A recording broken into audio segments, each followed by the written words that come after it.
Thanks for being here, everybody. First of all, little housekeeping note.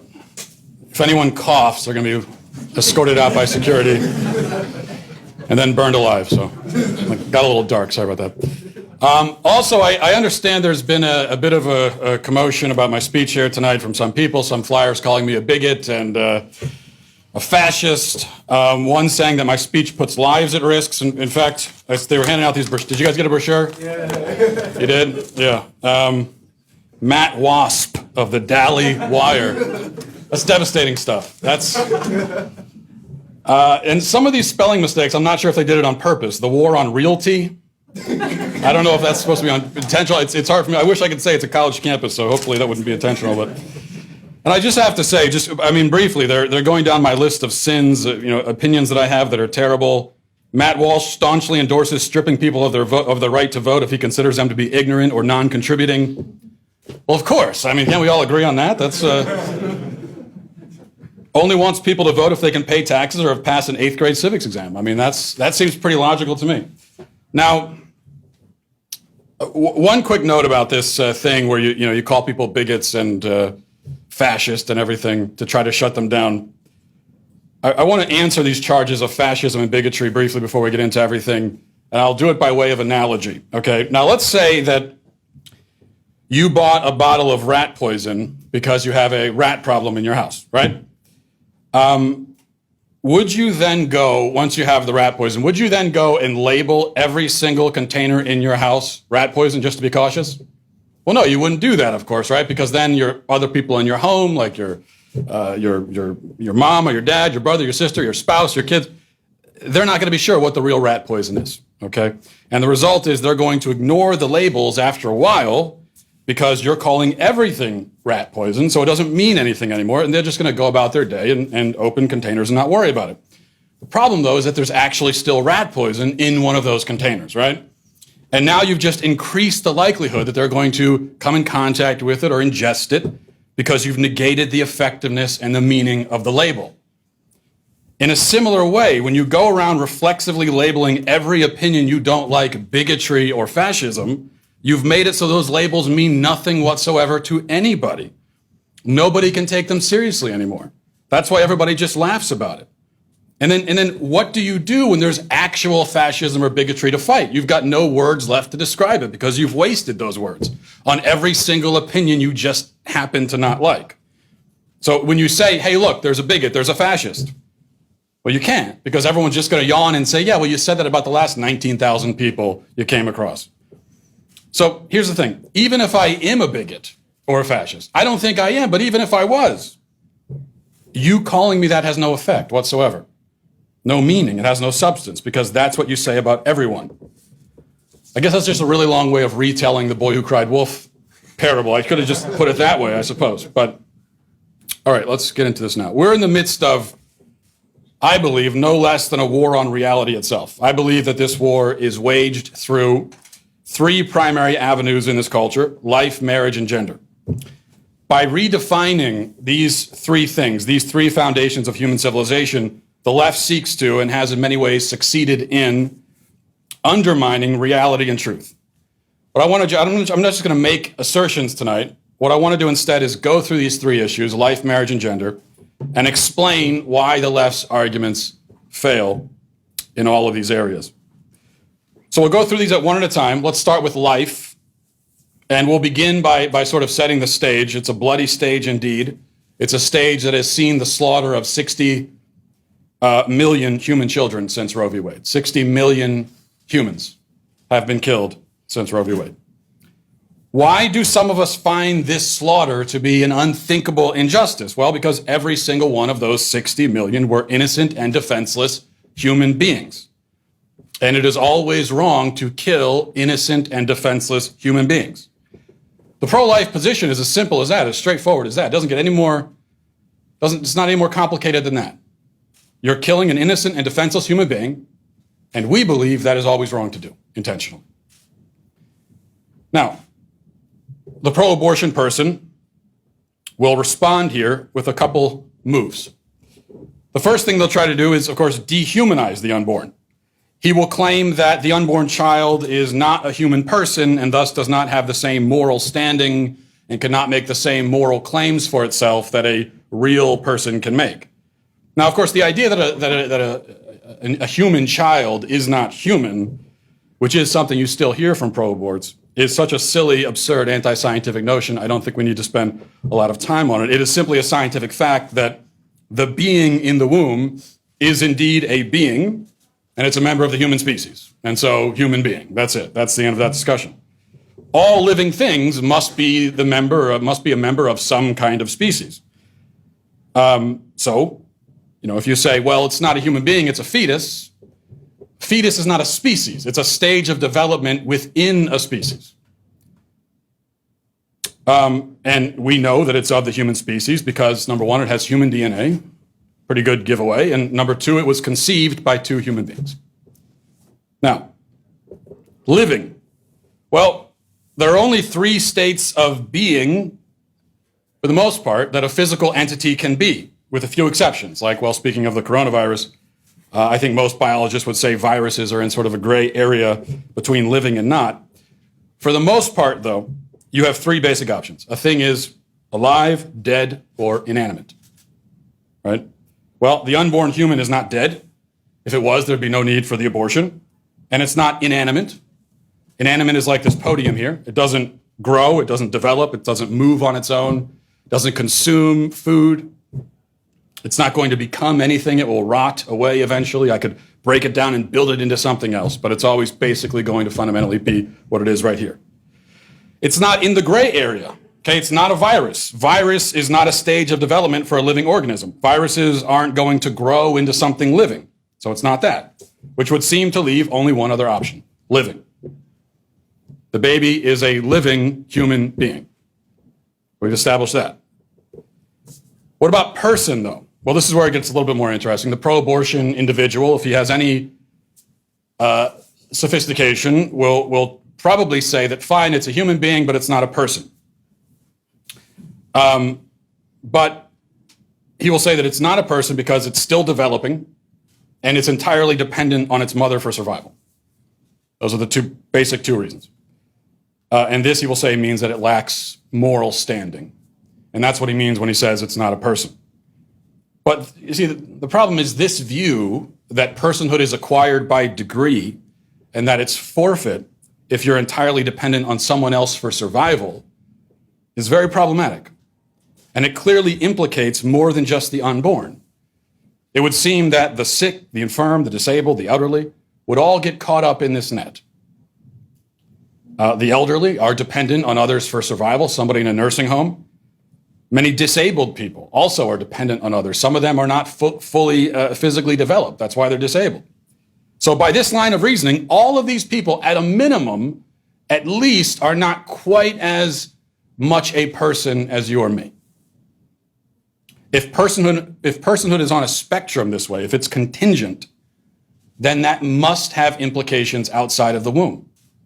See, when someone says an unborn baby or a fetus is not a person, they're not just making a statement about the quote-unquote fetus, they're making a statement about the nature of what it means to be a person. And what they're saying is that to be a person is to be on a continuum, on a spectrum. Whereas the further along you go in the spectrum, the more of a person you are. So, the only other option aside from personhood being attained by degree contingent upon other factors like self-sufficiency is that personhood and its attending moral rights and dignities is inherent to all living human beings. Inherent means existing in something as a permanent, essential, and characteristic attribute. The idea that our human dignity, our personhood, belongs to our essential nature and cannot be lost or diminished is an idea that lies very much at the foundation of any concept of human rights. I'm not aware of any way to justify the idea of human rights if we do not have inherent dignity as human beings. If an unborn baby does not have inherent value, what that means then is that he doesn't have it inherently.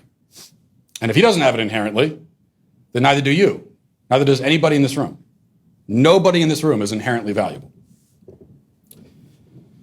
That's what it means to be inherent. You either have it or you don't. You cannot gain it. So this is a very simple formula. The way that I try to illustrate it for people is I say, take yourself in your current form as you sit right there. And as you sit right there, you would say, I have inherent worth and dignity. I have rights. I'm a person. That means something. I'm valuable. Those are all the things you would say about yourself. Okay, well now, rewind. If I were to hit rewind on a remote control and point it at you, go back, let's say, to yesterday. Is that still you? Do you still have inherent value, dignity? You'd probably say yes. Okay, well, let me go back 10 years. Still you, still inherent value, still dignity. Great, let's go back to your first birthday. Still just as much you, still all of the same inherent value and human rights. Let's go back to when you were 1 day old. Still you, still inherent value, still dignity. Let's go back to the moment you emerged from your mother's birth canal. That moment. That was you. You had inherent value, you had dignity. Now, rewind the clock back just 10 more seconds. Just 10 seconds. What happened? You changed locations, but it's still you.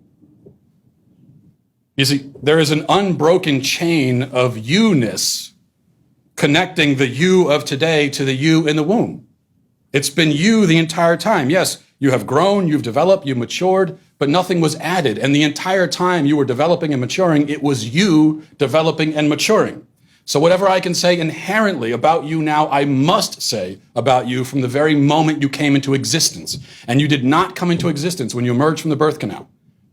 You existed before then. Nobody denies that.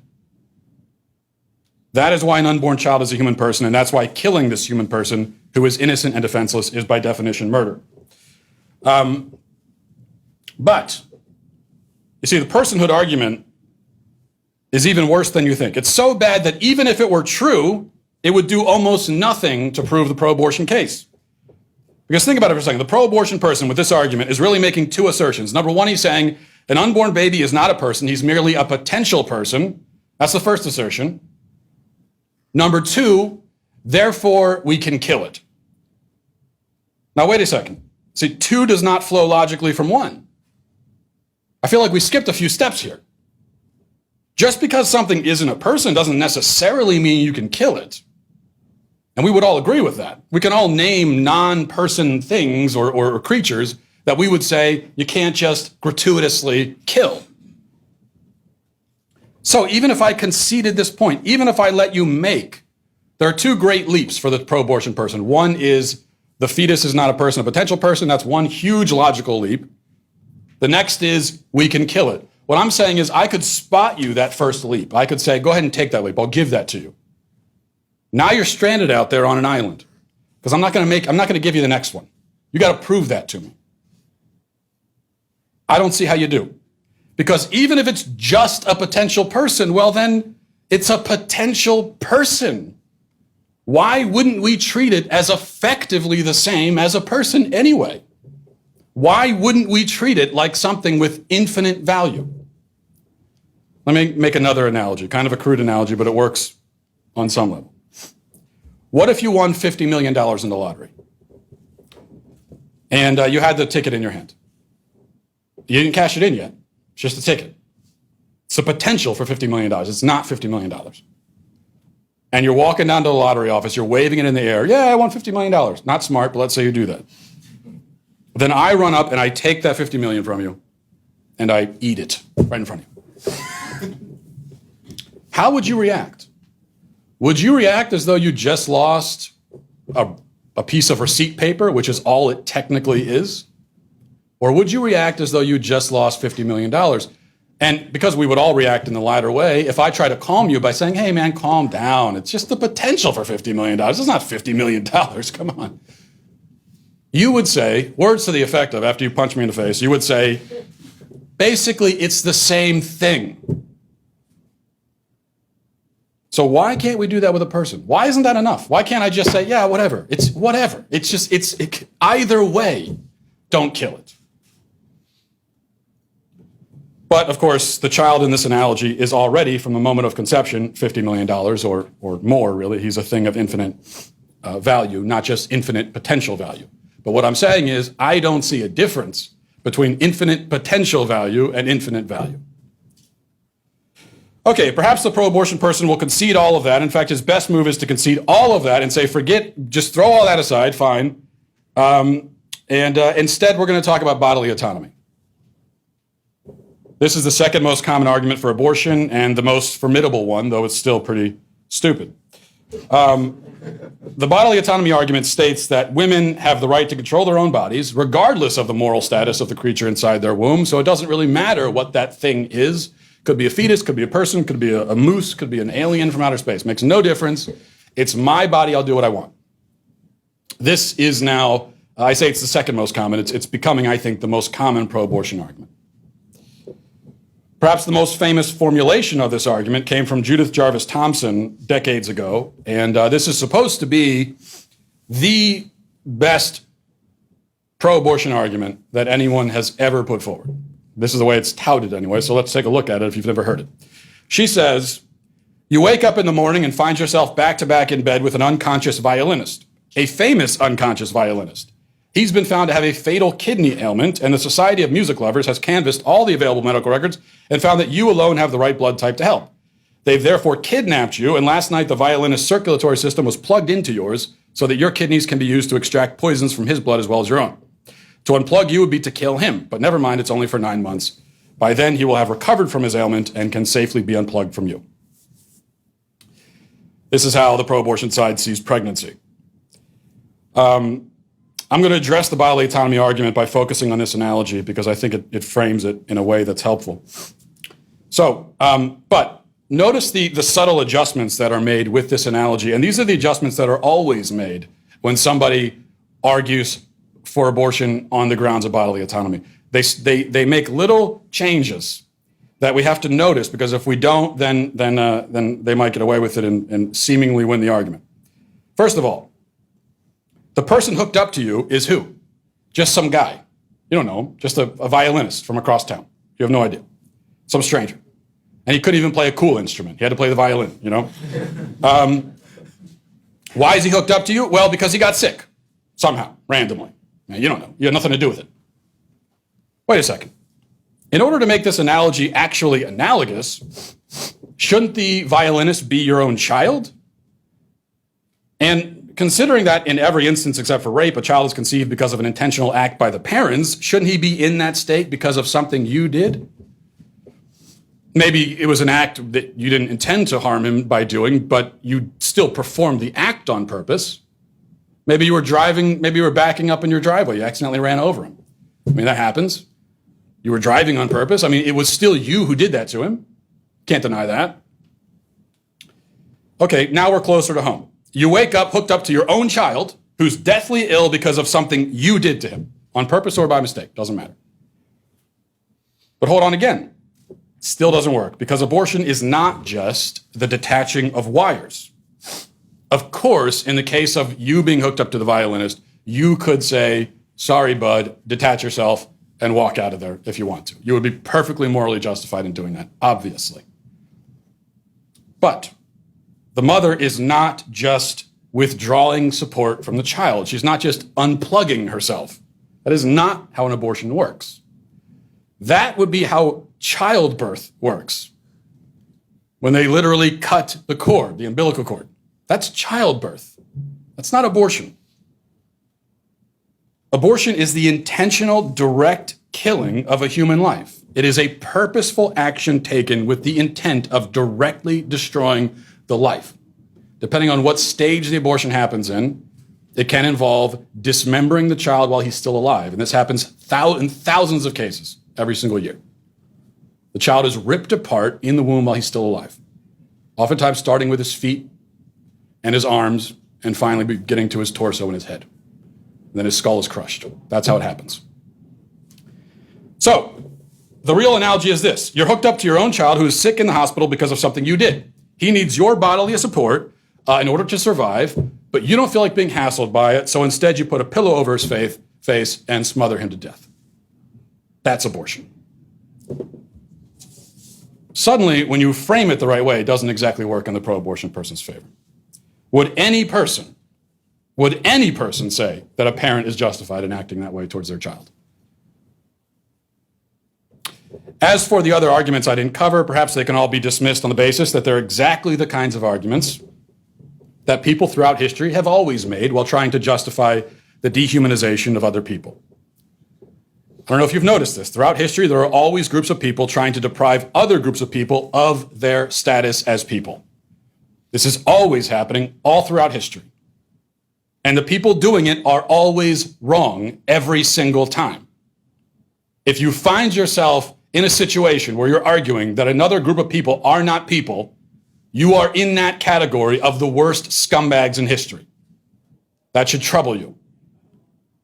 In fact, let's look at this. I mean, every single pro-abortion argument has a corollary with a pro-slavery talking point. Every single one. Let's go through it quickly. Argument from ownership. This slave/baby is my property/body. You can't tell me what to do with it. Argument from privacy. No one is forcing you to have slave/abortions. Mind your own business. Argument from superseding rights. My property/body rights come before the rights of a slave/fetus. Argument from inevitability. Slavery/abortion has been around for thousands of years. It's never going away. We might as well have a safe and legal system in place for it. Argument from pseudoscience. Slaves/fetuses aren't really people. They aren't like us. Look at them. They're physically different. Therefore, we are human and they are not. Argument from socioeconomics. If slavery/abortion ends, most of these slaves/babies will end up on the street without a job. Argument from the courts. Slavery/abortion was vindicated by the Supreme Court. It's already been decided. There's no point arguing it.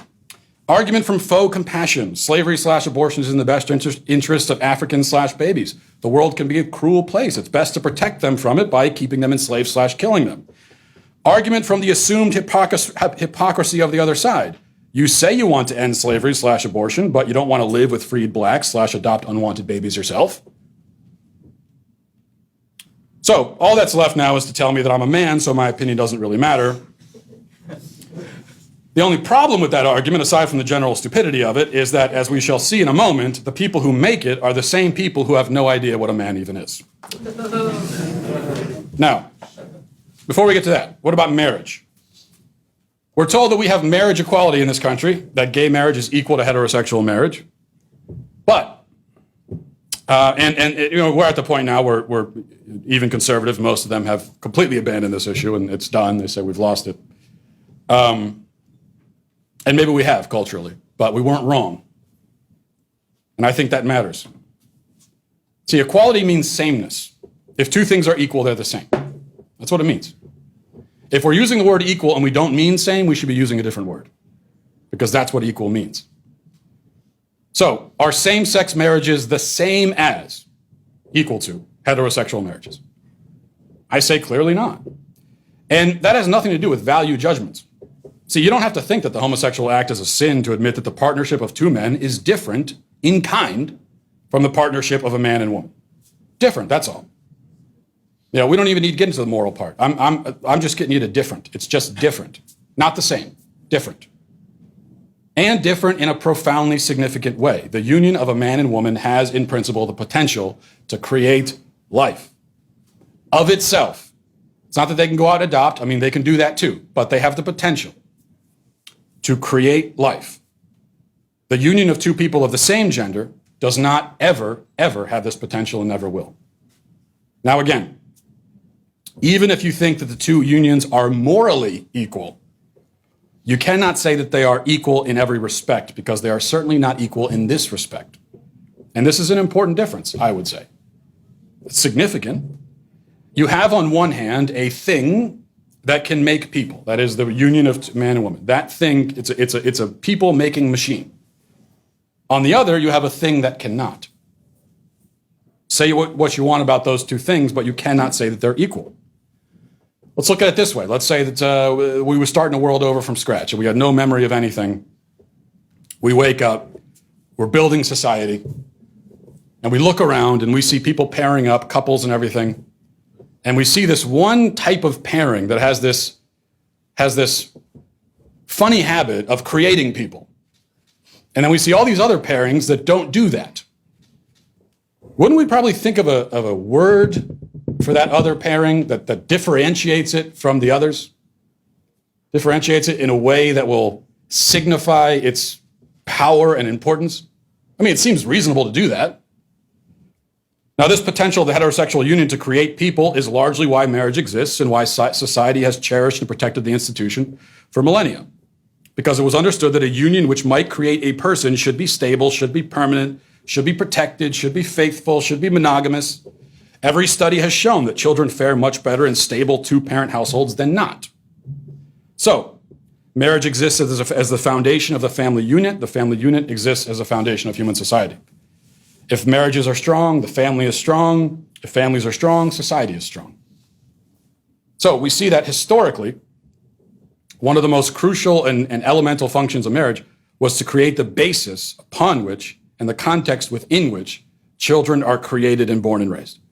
And this is also why society had a vested interest in marriage and why the state had a vested interest in it. Because bad marriages or non-married procreative unions hurt everybody. They create poverty, they feed the prison system, they lead to drug abuse, crime, suicide, and so on. The union between two men cannot of itself create anything. Therefore, the state has no interest in it. Society has no real interest in it. It is said that two men should be able to love each other. Indeed, they should. I don't think we should try to step in and stop anyone from loving anybody else. We can't anyway. It'd be impossible to do. But you don't need to be married to love somebody. That's actually not what marriage is for. You don't need to be married to partner with them, to live with them, or whatever else. Marriage is a particular thing. It serves a particular purpose. It has a particular function. And the whole reason why some of us said that marriage should not be opened up to same-sex unions is that same-sex unions cannot perform the function for which marriage largely, though not solely, exists. There's another element of this debate to consider. People don't like the so-called slippery slope argument pertaining to gay marriage. They mock it and laugh at it and say it's a dumb argument. In fact, there are people online who think that slippery slope arguments are fundamentally fallacious every single time, which of course they're not. It's ridiculous. The point is that up until recently, we knew what marriage was and what its function and purpose was. You may have disagreed with that answer, but there was an answer at least. If somebody said, "What's marriage?" you can give an answer. Here's what it is. Then the gay rights crowd said, "No, marriage is not that anymore." But did you notice something? They never told us what it is now. They never told us. We still don't know. What is it? Okay, it's not that, then what is it? So you can't do that. You can't just say, "I don't agree with that definition." Why don't you agree with it? I just don't. What's your definition? Don't have one. Then on what basis do you disagree with this definition? The most they could do is say that marriage is when two people love each other. Well, what the hell does that mean? And why do you need to be married to love each other? I ask again. What if a man and woman are married and they go through a season where they don't feel like they love each other? Should they just get divorced? Is marriage now pointless? And if love is the one prerequisite here, then on what basis do you limit it to two people or to adults or whatever? I mean, we could scoff at that question, but how about answer it? I've never heard anyone even try. Marriage was for people who can, in principle, create new people. Okay, that was easy enough. Those were the boundaries. What are the new boundaries? And why there and not somewhere else? I'm not saying that people are now going to run off and marry their dogs, although with the way people feel about their dogs these days, you never know. But the point is that marriage went from a coherent thing with a certain purpose and function in society to this vague and ambiguous thing defined only by love, which also nobody can define, nor can they explain why love should necessitate marriage in the first place. So that's why I oppose gay marriage and still do. Finally, gender. Up until about, say, 10 years ago, you probably noticed, everyone in the world basically agreed that men have penises and XY chromosomes and women have vaginas and XX chromosomes. We agreed that this is just a biological fact, like our species. It's not ideological, it's not political, it just is. A man's a man, just like he's a human. And that's all there is to it. That's all that needs to be said about it. We can move on. But over the last few years, a certain madness has gripped hold of an increasingly large number of people. What was once simple and straightforward suddenly became a subject for debate. And one side of that debate decided that, in fact, even if a man has a penis and XY chromosomes and a male bone structure and a male reproductive system, and he possesses any of the hundreds of other biological features unique to men, he may still be a woman somehow. No scientific explanation was ever offered for this, ever. There was no discovery. There was no study that was done where someone said, Eureka! People with penises can be women. Never happened. It was decided on ideological and philosophical grounds alone. Sex went from a biological fact to a political fact. Now, at first, this happened through a process of this artificial bifurcation. An arbitrary distinction was drawn between sex and gender. And it was said that a man may be sexually male but have the gender of a woman. Sidebar on that, it makes no sense, of course. Gender really is supposed to be a grammatical construct. It's not for people. The idea that a person has a gender actually makes no sense.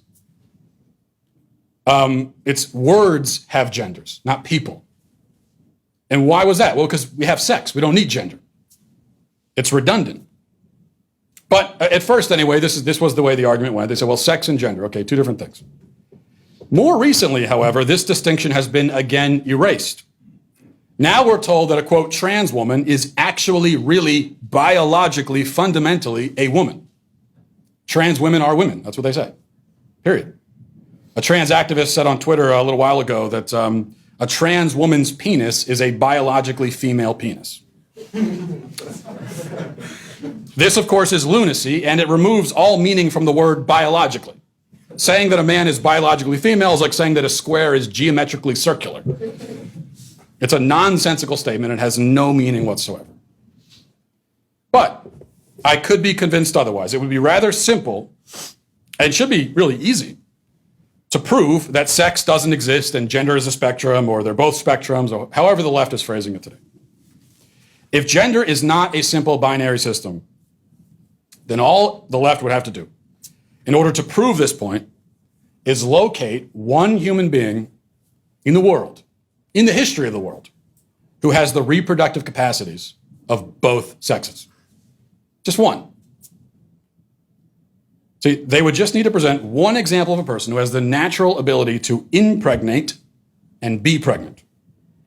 See, if sex is not binary, if there really is a liquidy spectrum of hundreds of thousands of different genders, then there should be a Venn diagram, circle, and this circle can get pregnant, and the other circle can get others pregnant, and then the middle area, and there should be like a lot of people in that middle area.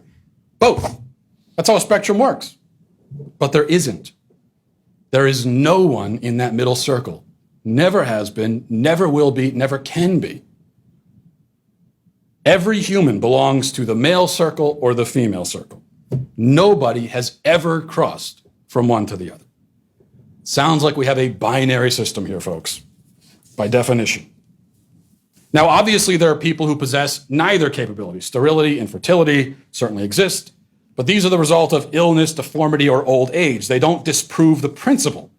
In principle, men can get women pregnant and women can get pregnant by men. A malfunctioning reproductive system does not undermine that rule or provide evidence for a spectrum. For a spectrum to be proven, we would need evidence of people who truly exist between these two categories. See, I know that color is on a spectrum because of the existence of secondary colors. Mix red and yellow, you get orange. So when it comes to sex, where's the orange? Where's the orange person? Besides in the White House. I know it's an obvious choice. I had to jump in and say it. Now, I'll tell you where that person exists. In the fevered imaginations of liberals. Nowhere else. And actually, even if this weird fairy tale character could be found in reality, it still would not legitimize transgenderism.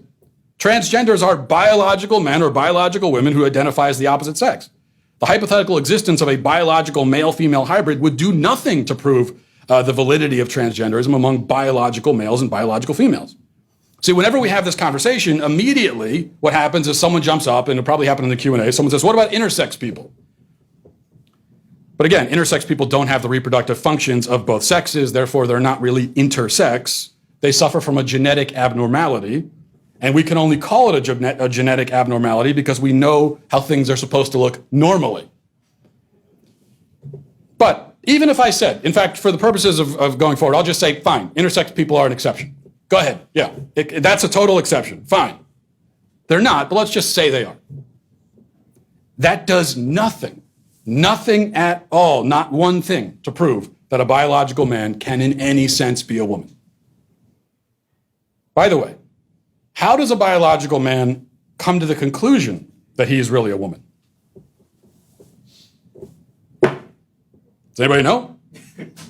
If he arrives at this conclusion based on the fact that he feels like a woman, well, how does he know what it feels like to be a woman when he's not one?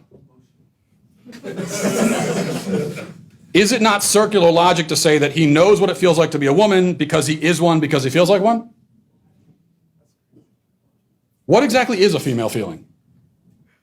Even if it made sense to speak of female feelings and female thoughts, and even if it were possible for a man to know for certain that he's experiencing one, like maybe when he cries during a life insurance commercial or something when he's watching TV, in what objective sense do those feelings and thoughts make him a woman rather than simply a feminine man? The left tells us that gender is a social construct. They reject the idea that women must necessarily have any particular feelings or thought or taste or preferences. If gender is indeed an artificial construct and our physical features have no bearing on our identity as man or woman, then what in the hell is a woman? A woman in that case is not defined by her feelings, her thoughts, her ideas, her preferences, her body, her reproductive organs, her chromosomes, her DNA. What is she defined by? If she isn't defined by anything, then how does it make sense to call anyone a woman? Isn't that like calling yourself a whoosy-what's-it or a thingamajig? It's a word without meaning. Isn't woman now a term empty of all objective meaning? This is the question I've been asking for months now, and I was really hoping some of the protesters would come to this event so I could ask them in person. Maybe there's some in the audience, and because I want an answer to this question. I've been asking it for 6 months. What is a woman? If you're on the left and you believe in leftist gender theory, give me a definition of the word. It's the simplest question in the world. They cannot do it. In order for the statement, I identify as a woman, to have any meaning, the word woman must have meaning. But then you need to come up with an objective and coherent definition of woman that would allow a biological male to be one. I submit that you cannot do it. It's impossible. And I further submit that if you cannot provide a coherent and objective definition of the word woman, that's a very good sign that you're wrong. That your whole premise is horribly, horribly flawed. This is the real harm that this transgenderism nonsense has caused. Not only does it foment confusion in the minds of children and in society, but it also cheapens womanhood by turning it into this abstract concept that we theorize about, or a costume that a man can put on and wear. This is especially ironic given our culture's concern with cultural appropriation. If it's appropriation for a white man to dress like a black man, is it not all the more appropriation for a man to dress like a woman? Is he not appropriating womanhood? And speaking of irony, the left for so long has tried to tear down gender constructs, but transgenderism only enforces them. We used to say that a boy who plays with dolls is girly. The way to tear that down, that gender construct, is to say that it's okay for a boy to be girly. Or maybe to say that playing with dolls isn't girly. Either one of those would do. And I wouldn't even argue with you. I don't even care about that. Fine, let the boy play with dolls. Who cares? Now, though, we hear from parents who say they first realized their boy was a girl because he was playing with dolls. A boy with dolls used to be girly. Now he's literally a girl. If a boy who exhibits womanly characteristics is therefore a girl, then those gender constructs are actually far more potent and powerful than any conservative ever thought they were. That's why I object to redefining gender. What I have articulated here is not exhaustive. There are many more arguments I could put forward to cover all these topics, but hopefully you see that there is at least a valid reason to question the official mainstream narrative on these topics. Hopefully you see that you don't need to be a bigot to stand for the so-called traditional definitions of life, marriage, and gender.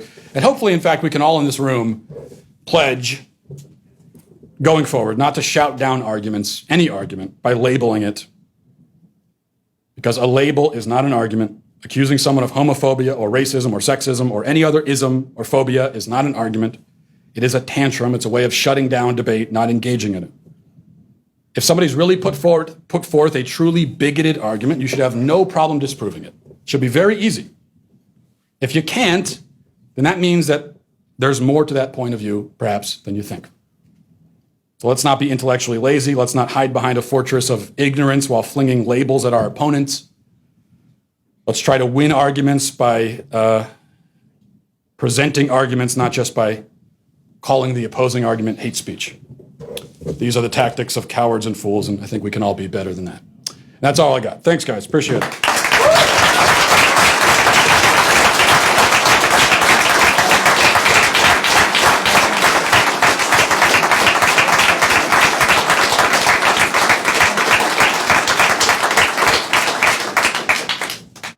Hey, Matt. Huge fan. I've been following your work since well before you were writing for The Blaze. And I really appreciate your constant cultural skepticism where you ask, okay, I get it is this way, but why? Who made that rule that it is that way, that it should be or should go? And obviously your Twitter has been, had a lot of great cultural debates coming from it. So thank you for being a unique thinker. So my question is sort of related, obviously related to abortion. And it's centered around, okay, so, how can we help the mother once we know the baby's life isn't in jeopardy? Because a large reason, as you obviously know, why women get abortions is for a socioeconomic one. But as you recognize in your recent Busy Phillips piece, that doesn't justify the cost of the unique human life in the womb. But let's say in a dream society where the government recognized the life of all human beings, that abortion was illegal and these lives aren't in jeopardy and the value of a family is there. What are some ways conservatives or Republicans should advocate for or introduce legislation or non-legislation to help those single mothers? Perhaps paid maternal leave of a limited amount or welfare or something. Again, given that abortion has already been illegal, how can a conservative government help women, or do you advocate for the status quo? What are your thoughts on that sort of thing? Well, first of all, I think there are a lot of safety nets, of course, already in place. Sure. Now, I think that I don't go right to a legislation when I think about how to help people, especially someone in a dire situation like that, someone who I think needs, as well as material support, needs oftentimes the women who go into Planned Parenthood. What they really need is for a human being to reach out and be a human to them and care and tell them it's going to be okay. You don't need to be afraid. When they go to the clinic, what the message they get is the exact opposite. It's basically, be very afraid, your life is over, this is the only choice you have. Which is ironic because they pretend to be the pro-choice side, but of course their message to women is you have no choice, you have to do it. And most women who get abortions is because they feel like they had no choice, not because they had a choice. Anyway, so what this is leading to is our pregnancy centers. There are pregnancy centers all over the United States in every major city. So that's what I would advocate, is more support for pregnancy centers. Now, if Republicans were to talk about defunding Planned Parenthood and directing that money to pregnancy centers, that would be a great idea. There's a legislative idea I could definitely get behind. In lieu of that, while the Republicans are being cowards and even though they had the ability to defund the baby butchers, they decided not to. In lieu of that, we can, as individuals, make the free choice to support pregnancy centers and therefore women. So, great question. Thank you.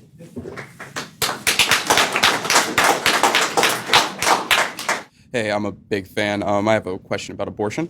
The pro-choice / pro-abortion type of person would counter all of your arguments that you've posed today with the typical, the child is born, what will you do afterwards? Or conservatives are only concerned with the child being born but don't care what happens to the child after. How would you respond to this typical and tired argument response to pro-life arguments, stuff like that? I would first point out that it's based on absolutely nothing at all. It's just an ad hominem attack. It has no basis. Because if someone says, oh, well, pro-lifers don't care about babies after they're born, my first response is, why do you say that? Based on what? What's your evidence for that assertion? That's quite an assertion. And I think what we're going to find is they have no evidence for it. Now, if they could present evidence that pro-lifers on average are much less likely to, say, adopt children, then okay, that'd be evidence. But I think if they looked at the statistics, they'd probably find the exact opposite is true. Pro-lifers adopt kids all the time. Pro-lifers are very charitable, in my experience. I'm not aware of any study or statistics that would disprove that. So that would be my response. You made the assertion, not you, but the person saying that, you've made an assertion. I think it's up to you to provide evidence. And I would also say one other thing.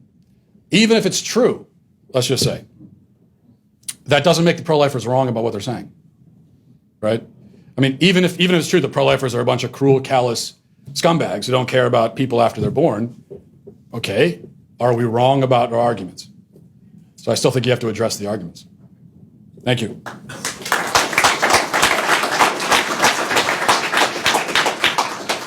Hey, Matt, I just wanted to first thank you for coming to the University of Maryland. My question is this. So oftentimes when people talk about free will and the soul, they refer to these things through experience. Like we know we have free will because of our lived experience. Is there a rational or scientific argument that you can make for the existence of the soul or free will?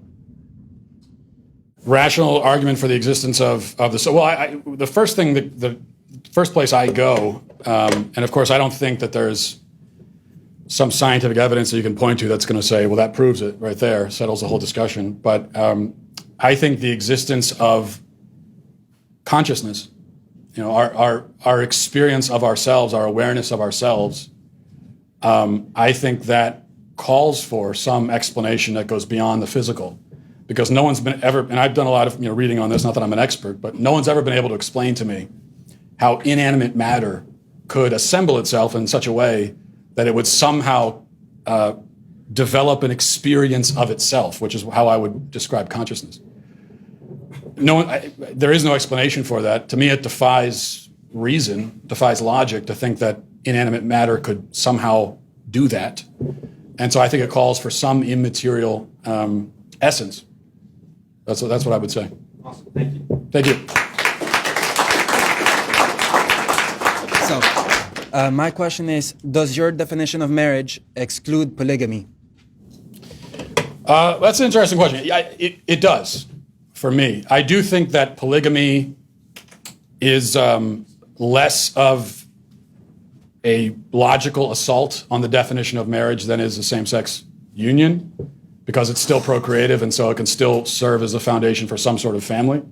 I don't think it's the right way to form a family. I think that every child is conceived by one man and one woman. And so that's my basis for saying that should be what marriage is, that man and that woman should be together with the child in a unique relationship. And so I think it would be harmful to the child to start adding in other people. And I also think that when you look at polygamous societies or societies even today where that sort of thing still goes on, you find that it's not good for women, it's not good for children. So that's what I would say. Thank you. Is it this one or this one? This one. All right. First of all, thank you so much for coming. Love your work. Love what you stand for. You mentioned earlier that there are some studies that show that some children show more stability in families of heterosexual parents. I want to ask for the name of the study because I do personally believe the same. And I read an article the other day stating that children with same-sex parents can be just as successful as with heterosexual parents. And so if you can elaborate on that just to give me a better way of sort of strengthening my argument, then that'd be great. Yeah. One thing I would say, when you see those studies that say that same-sex parents, kids in same-sex households fare the same, what you have to do is dig into the methodology of these studies, which I've done on 3 of them, 3 of the biggest ones. I can't name them off the top of my head, the name of the studies, but and I've looked at, okay, well, how did they determine that? What was their basis for determining that? And so one example of a study. And you find this often. First of all, it's not a blind study. The people in the study know what's going on. They know that it's a study to try to prove whether or not same-sex unions are good for kids. And so what we're doing in these studies is we're taking, say, a lesbian couple, and we're asking them, how are your kids doing? And especially if they know what the purpose of the study is, that's going to really skew the results. You have to look at selection requirements too for these studies. Yeah. Are we looking at a cross section, socioeconomic cross section, or is this really focused in on upper middle class people? And oftentimes the studies are that. So that's the problem with every study that I'm aware of with the same-sex couples, is that there are very serious glaring problems with the methodology that are used. Does that answer your question? Sorry, Yeah, I'm just rambling. I'll keep going, but thank you. Thank you very much. Yeah.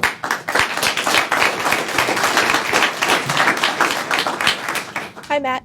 Thanks for coming. Love your show. My question is about gender. Yeah.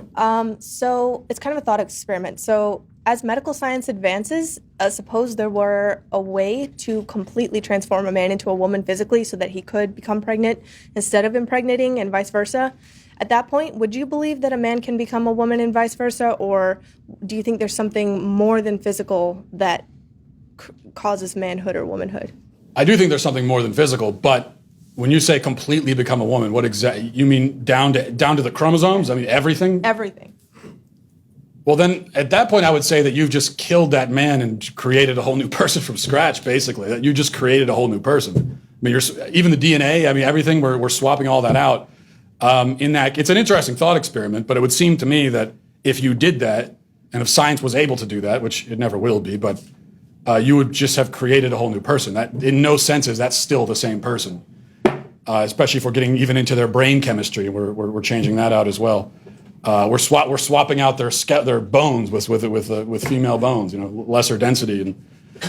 And now, a slightly more realistic scenario, perhaps, would be where science gets to the point, and I don't think this is actually going to happen, but maybe where they create some sort of artificial womb where a woman or a man can carry a child around.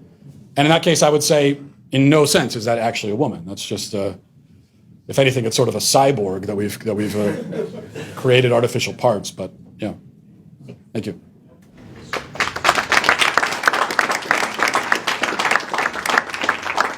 Hi, Matt. Thank you so much for coming to the University of Maryland.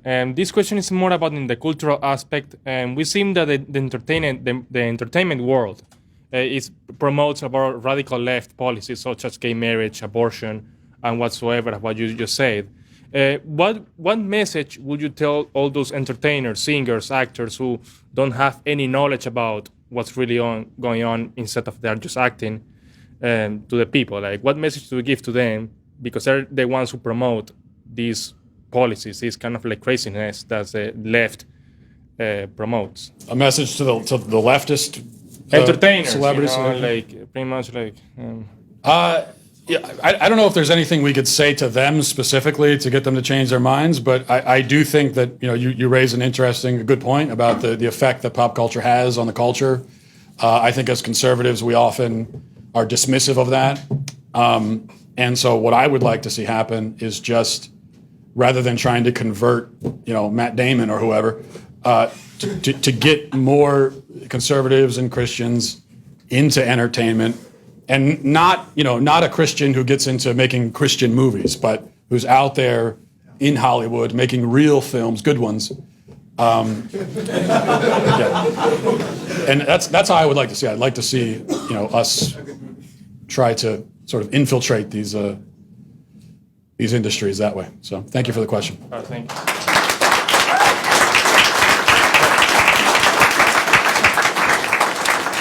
Guess that's it, right? Nobody told me what a woman is, so I leave disappointed. I guess so. Yeah. Thanks a lot, guys. I appreciate it.